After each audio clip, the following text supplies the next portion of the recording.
दोस्तों नमस्कार। कहते हैं कि आप कितना भी जुर्म कर दो, कितनी भी गुनाह कर दो, पर किसी गरीब को मत सताओ। किसी गरीब को अपने घर से बेघर मत करो, किसी गरीब को परेशान मत करो, किसी गरीब को मारो मत, किसी गरीब को जुल्म मत करो।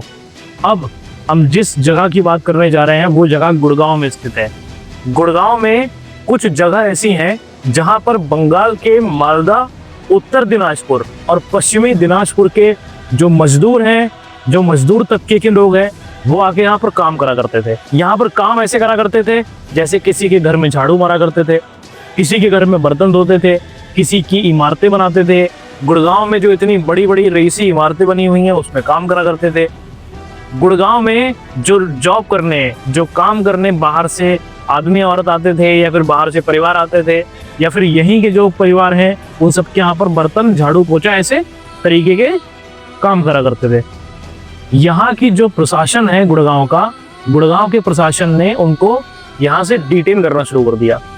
डिटेन इस तरीके से करना शुरू कर दिया कि उनको यहाँ से मार मार के, पकड़ पकड़ के भगाना शुरू कर दिया।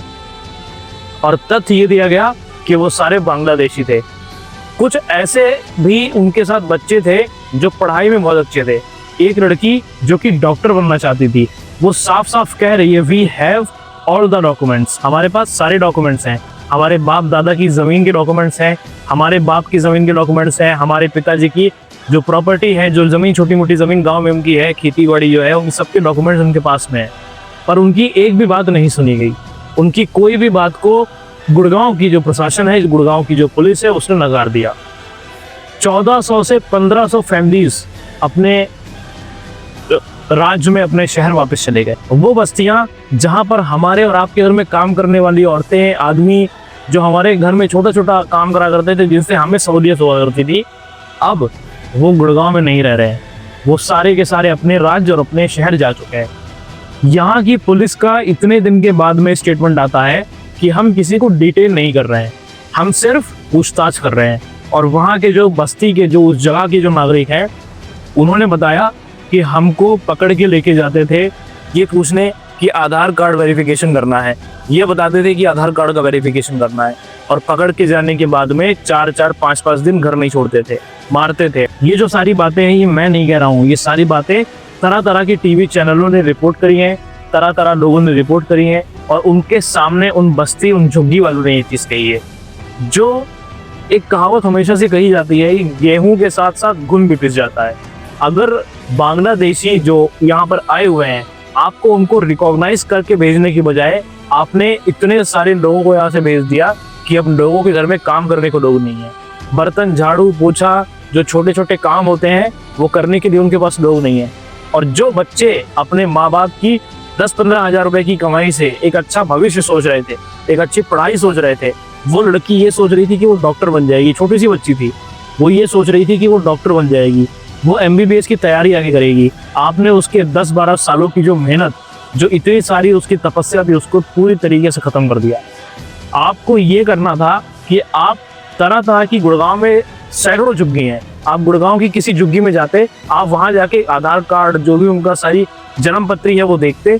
उसके बाद में अगर आपको ये चीज लगती कि वो बांग्लादेशी हैं, तब आप उनको डिटेन करते। आपने झुग्गी की झुग्गी डिटेन करना शुरू कर दिया।